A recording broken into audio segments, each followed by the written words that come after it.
here we are. This is Sex Love Psychedelics, and I'm your host, Dr. Kat. Bringing you psychosexual conversations that will leave you intellectually turned on and hungry for more. One of the interesting things I found on this journey is that openness is a good thing, but there is such a thing as too much of a good thing. Ooh, right? Tell us. Okay, go on. So what I mean by that is your example about a relationship where somebody is consistently subsuming their own needs for their partner, not saying what they really want in some sort of trauma pattern like that. Yeah. A stance of just like, hey, I want to be really open to my partner is not going to be very skillful for them, because what they really need is to set some boundaries. And I think that holds true of openness across the board, that, if we're just trying to be super open, you could imagine going too far with that.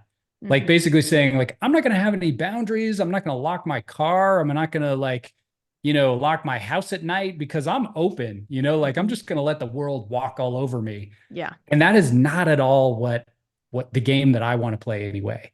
I think like a more skillful version of openness is to say, yeah, I want to have this experience, particularly with respect to my own mind, of being a little bit more open to everything that's happening. But I also want to be able to set clear boundaries with my partner, with the world. And I call that skillful closing, which I think is just a really important thing to remember, that, for an alcoholic, for example, it's not skillful to be open to friends who are still drinking and trying to get them to drink. Like that is just not a good idea. That's an area where skillful closing might be the better thing to do. So I think it is important to raise that issue, because like these distinctions are important. Yeah, it's like our sense of self. Like we can have an opinion, we can have our experience and our truth, and that can be different than somebody. But if we just are so open, we don't have a sense of self. It's what everybody else tells us is right and true. And exactly. I see that sometimes in the sex positivity world, or if I have couples coming in, I work a lot with people who want to go to play parties or swinger world or, that kind of thing. And where one partner will override their own internal boundaries or needs in order to be this quote unquote open, sex positive image of what they think that being that person is supposed to be.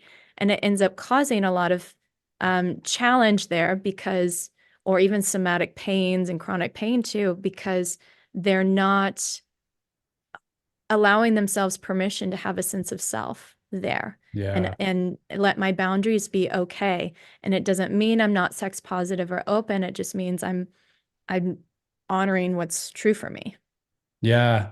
There's so I think my background is a philosophy professor. Yeah. Aristotle actually has this great way of expressing this. Yeah. Where he talks about virtue as being the mean or the middle point between excess and deficiency. So too little of something or too much of something. And I think generally we're living in a time where we have an excess of closure happening. So the whole point of this project is to say like, hey, it's really interesting if we experiment with like opening a little bit more. Maybe that'll get us back to that mean point.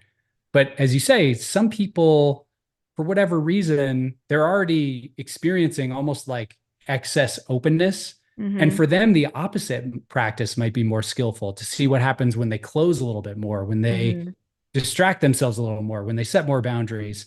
And Aristotle had this great idea, which is like, if you find yourself really stuck in excess or deficiency, you overshoot the mean as a way of coming back into balance. Yeah. And I think that's what we're talking about here. Most of us are really closing down in significant ways. So overshooting the mean in the direction of openness can bring us back into balance. But there's also the risk of getting stuck in the excess of openness, which we don't want either. Yeah. Yeah. And there's a difference between being rigid and saying no. Yeah, totally. That no is actually really important too. Even at the beginning of us, this conversation, you asked me like, do you have any boundaries around what I you want to did. talk about? And I was like, yeah, I do have one boundary. I'm not going to talk about details of my sex life. But that was just a way of us like really like creating the framework of the conversation such that it was totally easeful after that. And I didn't even think about it after that. It was really cool. Yeah. And I could hold that line. Yeah. And I think that's also important too, for us to see how trust is built when somebody can hold our requests of no and let that be okay and not mean something about you being rigid or prudish or non-compliant. But Totally. this is part of developing relationships Yeah. too. Yeah. And coming back to the part where you were talking about psychedelics, how psychedelics can be opening, being careful that we're not using psychedelics to override our no in order to be that open person, that it's like it's a dance, it's a relationship with these substances too. Yeah. Well, and that's where I think having somebody like you who can help the person who's doing these sessions find that balance, because I think for all of us, like it's very difficult to see our own blind spots. Totally. It's very difficult to see when we are out of balance sometimes, and we need help. We need support. I mean, that's just part of the game. Yeah, we do. We don't have to do this by ourselves. We don't have to go into the dark recesses of our mind by ourselves to figure it out. Totally. Yeah. I mean, I coach people, but I make sure that I'm coached, because I know that I can't be a really effective coach if I'm walking around in the world with all these like weird patterns that I'm not seeing. And that's not going to help anyone. I'm just creating more suffering. So me too. I have my own therapist. We work on my own projections. It's great. Totally. That's awesome. Well, that was fun. Thanks for tuning in, lovers. And if you want to experience more ecstasy and sexual liberation, head over to sexlovepsychedelics.com and learn about how you can join me for any one of my online or live events. And while you're there, grab my free guide on sex and psychedelics.